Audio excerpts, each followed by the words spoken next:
By the end of the 19th century, schools were laying down the values and standards of patriotism for the very first time. There was less underemployment, there was more free time, more entertainment, and a new breed called consumers. A new public, this time on the Western tradition.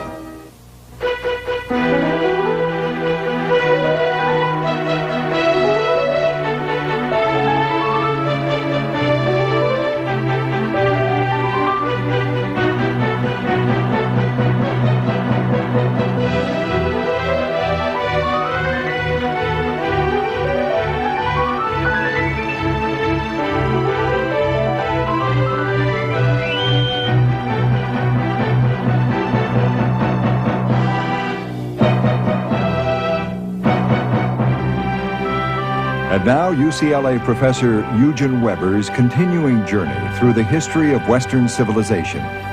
Last time, I carried the 19th century to 1914, and let me tell you, it was a heavy burden to bear, to 1914 when it exploded. But I want to go back once more to the 30 years or so before 1914, because, as one Frenchman put it, who was going to die in the first weeks of the war, the world had changed more since he went to school than it had since the Romans. It was in those years, roughly from the 1880s to the outbreak of the First World War, that a radical change began which turned out to be the most profound revolution that the West has ever known. It was then that the great mass of people came to live and even to think like everybody else about whom history has ever been written. For several thousand years, remember, written history was a history of the upper classes, by the upper classes, for the upper classes. The definition of upper classes may have varied a bit, but until the 19th century, literacy was always the perquisite of small ruling groups and their immediate servants, clergy, clerks. The human record kept to the interests and the activities of those who made the record or who were expected to read it. Granted, that record was impressive, but it remained narrow, with the lower classes, that is the immense majority, making only sporadic appearances on the stage of history. That's when one talked about the starving masses, or the suffering masses, or the rebellious masses. The rest of the time, the masses were either out of sight, or else they served as extras for crowd scenes in which only a few characters from the upper classes could be distinguished. The populace provided a local color, and even the wonders of the Industrial Revolution were seldom for the common people, hardly ever for the common people outside the towns. But after mid-19th century, average people began to eat better, to dress a bit less badly, to work a bit more regularly. And they could also admire the material progress around them, the gas lights, the electric lights, and so on. The two nations were still a social reality, but they were evolving into something else, an evolution that was gathering speed. By mid-century, the upper classes were beginning to include the middle classes. And this, in fact, is when the term middle class appears. And the middle classes were expanding in numbers, and they were diversifying as well. There were industrialists and bankers and professors, of course, but also a new section of mankind was becoming visible. Shopkeepers, shop assistants, clerks, artisans, civil servants, commercial travelers, and mechanics. They were literate now, they had more time and money, and they had become economically and politically significant. But there were still 3/4 of the population who remained insignificant and largely invisible. Most of them were peasants. Even a lot of the workers that we would call industrial, miners, weavers, potters, still lived in villages, still took time off for harvest. In 1850 and 1860, these people still lived very much like their ancestors. Their diet was largely vegetarian because meat was expensive and rare. Now, the homes of such people were primitive.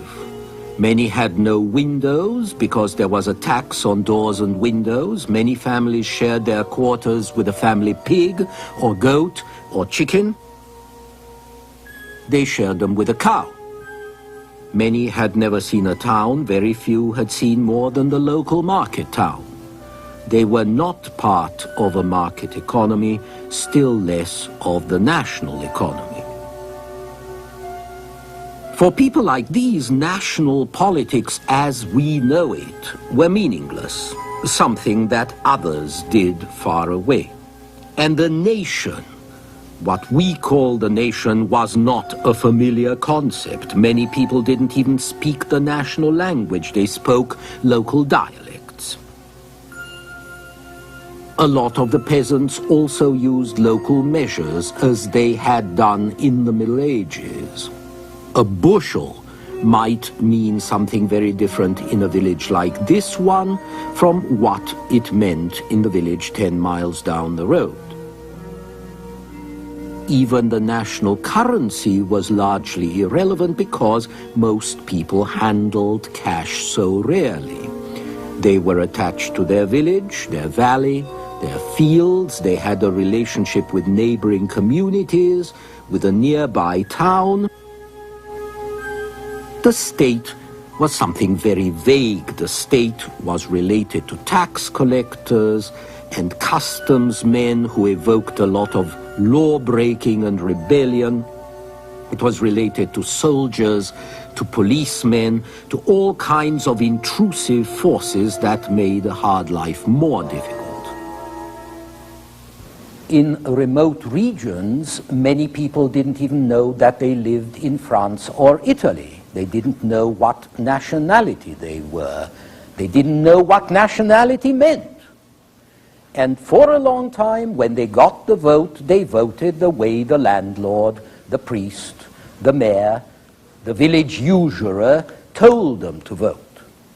All this was just beginning to change in Europe 100 years ago, and this is what I want to talk about in this program and in the next one, the process of social, economic, cultural, national integration. Why it happened, how it happened, and how it affected people's lives.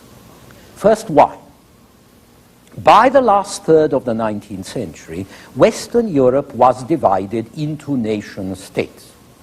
The theory of the nation-state was that all its subjects were citizens, subject to the same law, sharing in the national sovereignty which provided the authority of the state. This meant that they had a say in the making of the laws, at least by electing the legislators. And it meant that they had to understand the laws and the process of election and the process of legislation. So they had to have a common language. A country full of people who couldn't understand each other wasn't a nation. Its people were not fully citizens. If you wanted them to obey laws, pay taxes, serve in the army, not reluctantly or resentfully, but freely and willingly, you had to persuade them that this was their country, that the state they served was their state. The first thing to do was to enlarge people's horizons, to show them that their fatherland was more than the village or the valley, more than Brittany or Tuscany or Kent, that it was really this hitherto abstract entity called France or Italy or England. This was going to be done primarily in school. The last third of the 19th century is the time when schooling became public, universal, compulsory, and free. There had been school before, of course, and a lot of children, even the children of simple people, had gone to school. And some had even learned something. Some got on in the world. But never before the 1880s were all the children of Western Europe taught to read and write, even the girls, who hardly ever went to school before. And this was important because it meant that by 1900 or so, all young adults within the territory of a given nation state had acquired a common identity. They knew that they were French or German. They spoke the same language, and this affirmed their identity. The certificate you got when you left school at 13 or so, this replaced First Communion or confirmation as the symbol of emancipation and growing up. It became a key to getting a job, just at the moment when the modern economy was producing new jobs, new opportunities of social mobility for simple people, on the railways, in the post office, the police, and so on. If you served in the army, as most young men did, you couldn't hope to become a non-commissioned officer, a corporal, a sergeant, without a school-leaving certificate. And for the exceptional boy, we're still talking only about boys, you notice, for the exceptional boy, a good performance in school offered the chance of a scholarship, access to more advanced education, perhaps to the university, from which you could graduate into the lower reaches of the upper classes. But it isn't enough for schools to be there for children to go to school. Schooling is not such a pleasure that children are eager to attend. And parents are not always eager to sacrifice the labor, the earning power of their children in exchange for book learning. As a matter of fact, a lot of parents in the 19th century protested that being forced to send their children to school deprived them of a crucial portion of the family labor and family revenue. Who was going to guard the sheep? Who was going to bring in the extra shilling from their wages? Making schooling compulsory, making schooling free, helped, of course, and it happened at considerable cost because the dominant classes felt that, first of all, national integration was worth the price, and secondly, that a modern industrial society could not operate without a basic level of literacy. But that's what the masters thought, who voted the laws. What about the masses who obeyed them? What about parents and children? For the answer to that, we have to look at the dramatic changes the Industrial Revolution had brought about, especially in agriculture, transportation, and communications. In the second half of the 19th century, the mileage of road and rail soared, not just the main lines, but secondary lines, not just highways, but local roads, country roads. More goods got to the market, more commercial travelers got to the village. The peasant was at last brought into the national economy. He had to keep records, to complete forms, to fill in shipping manifests. So he couldn't afford to use a tally stick anymore and just notch up his accounts.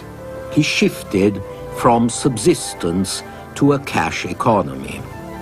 He had to count in the national measures and in the national currency, and this dragged him into the wider world, whether he liked it or not. So eventually he was glad to have his child go to school, to learn the language in which to deal with officials, to learn how to write and how to reckon so he could write letters and keep accounts, to learn how to read so he could read a will or a contract or even a newspaper for fun. And the child knew that the school certificate was his passport, and especially her passport, because girls were much more eager to get away than boys, a passport for leaving the village and finding a better life in town. But schools were not only useful and relevant, they also laid down the values and standards of the brave new world, patriotism, and the civic duties that went with it, obeying the law, paying taxes, doing your military service, or producing children for it. These first generations to go through school were more law-abiding and more patriotic than any before or since. Indeed, the men who went to war with such enthusiasm in 1914 had been schooled in the 1880s and 90s. Meanwhile, an expanding economy had been attracting and accommodating more people. The peasants were voting with their feet for the dark satanic mills, voting for the alienating cities. They went there in droves because, unpleasant and dangerous as factories and cities might be, they were still better than the drudgery and the misery at home on the farm. As these emigrants left, the peasants who stayed behind on the farm were better off as well, because there were no longer too many hands for too few jobs. There was also less isolation, and the countryside was more integrated in the national economy and the national culture than it had been for centuries. Country folk were beginning to read the papers, penny papers increasingly illustrated, and the trains that delivered newspapers also brought fertilizers for the fields, better materials for building and roofing their houses, and stoves, and dishes, and ready-made clothing. And the young people began to wear shoes instead of clogs, especially at dances where they could now dance to the sound of violins, or even pianos instead of bagpipes. We've seen how city folk of the lower classes started to live like their betters. Now, country folk started to live like city folk. In 2 or 3 generations, they would even look like them. And that had never, ever happened before. And what the urban immigrants got in a few years, if they were lucky, now trickled back to the rural world where they came from, so that 2/3 of humanity could start joining the rest. Now, all this was not simply the result of philanthropy and good fellowship, of course. As we have seen with the industrial working class, it was also the result of self-help, organization, unionization. It was the result of access to the ballot, which made politicians try to serve their electors, try to provide what the communities that elected them wanted: roads, water, schools, credit, and jobs. And it was the result of greater productivity, hence lower prices, hence more accessible goods. But you couldn't have had higher productivity, if you hadn't developed this immense reservoir, not just of labor, but of consumers. If you hadn't turned potential consumers into actual consumers and enabled them to earn the money with which to buy the clothes, the equipment, the small luxuries everybody always wanted but never could afford. So it was a sort of virtuous spiral. The more people you brought into the economy, the more they could buy, the more you could sell. The more you sold, the more you could afford to pay a living wage regularly and even to pay the same wage for fewer hours of work. Through the first half of the century, the English passed a series of factory acts which culminated in 1850 with a great advance, the 60-hour week for women. Since in a lot of places women worked alongside men, this meant a shorter working week for everybody and a half holiday on Saturday. That quickly became known as la semaine anglaise, and this English week of 5.5 working days became a major claim of industrial workers in other countries, and by the eve of the First World War, a major gain. One extra afternoon a week may not seem much to you, but it meant that working-class families could enjoy more entertainment on Saturdays, and even on Sundays when they were less tired.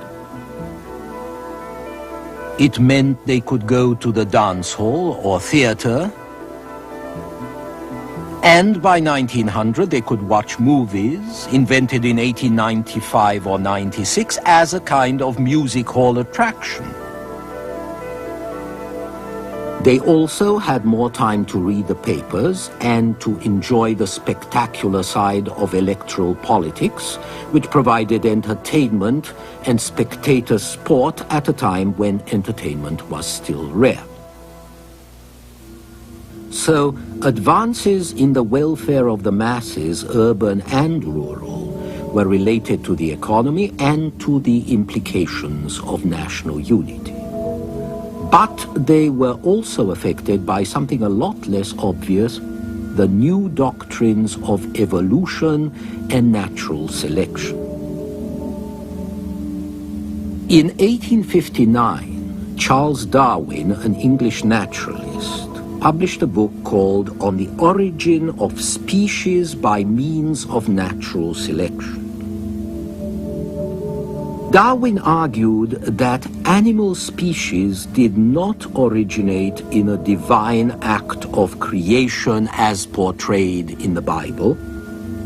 They evolved as a result of natural change over time, taking or missing opportunities to adapt to an environment which also changes.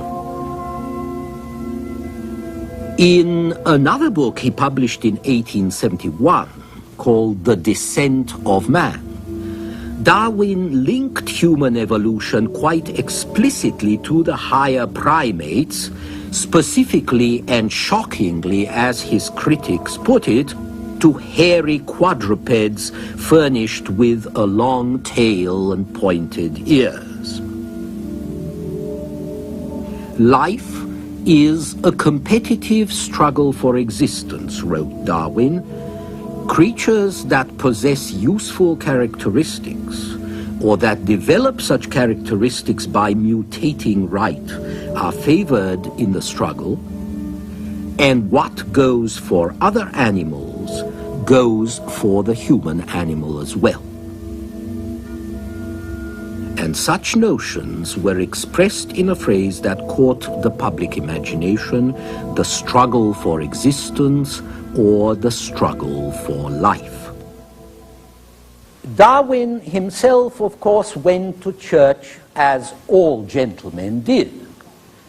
But Darwin was an agnostic, probably as a result of the fact that he studied to be a clergyman at Cambridge. He saw no higher moral or religious ends at work in evolution, only chance and necessity. Some of Darwin's followers, however, identified evolution with progress. And the general idea of the evolution of species and their struggle for life was quickly applied to nations which also seemed to evolve as living organisms do, struggling for survival and domination. So history could now be interpreted in terms of a struggle for life in which the weak nations went to the wall and the fittest survived. But there was a problem. Industrial surveys and urban surveys, which the 19th century adored, along with the statistics that the new conscript armies and the new public schools provided, all these suggested that industrial nations were terribly unfit. A high proportion of the population was sickly, twisted, underdeveloped in body and in mind, generally botched. And you had to do something about that. Christian charity said so, and Christian charity was very big in the 19th century, but now national interest spoke more loudly still, as we shall see in our next program.